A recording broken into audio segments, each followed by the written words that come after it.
बहुत समय पहले की बात है। एक छोटे से गांव में राम और श्याम नाम के दो दोस्त रहते थे।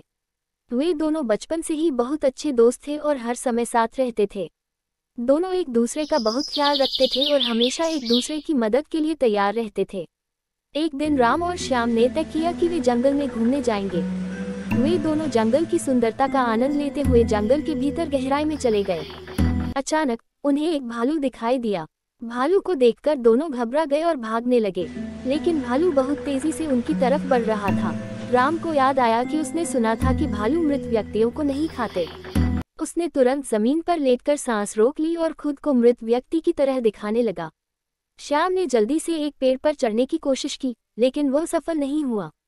श्याम को डर लगने लगा और वह चिल्लाने लगा, राम मुझे मदद करो, मैं पेड़ पर नहीं चढ़ पा रहा हूँ।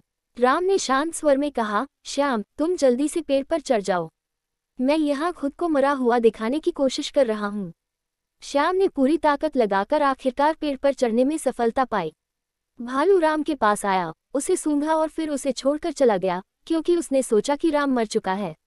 जब भालू चला गया, श्याम ने पेड़ से नीचे उतरकर राम से पूछा, भालू तुम्हारे कान में क्या फुसफुसाया? राम ने मुस्कुराते हुए जवाब दिया, भालू ने मुझे कहा कि सच्चे दोस्त वही होते हैं जो मुसीबत में एक दूसरे का साथ न छोड़ें। श्याम को अपनी गलती का एहसास हुआ और उसने राम से माफी मांगी।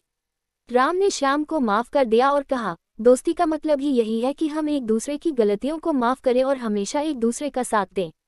इस घटना के बाद राम और श्याम की दोस्ती और भी मजबूत हो गई। वे दोनों हमेशा एक दूसरे का ख्याल रखते और सच्चे दोस्त बने रहे। शिक्षा: सच्ची दोस्ती वही है जिसमें हम एक दूसरे की मदद करें और मुसीबत के समय एक दूसरे का साथ न छोड़ें।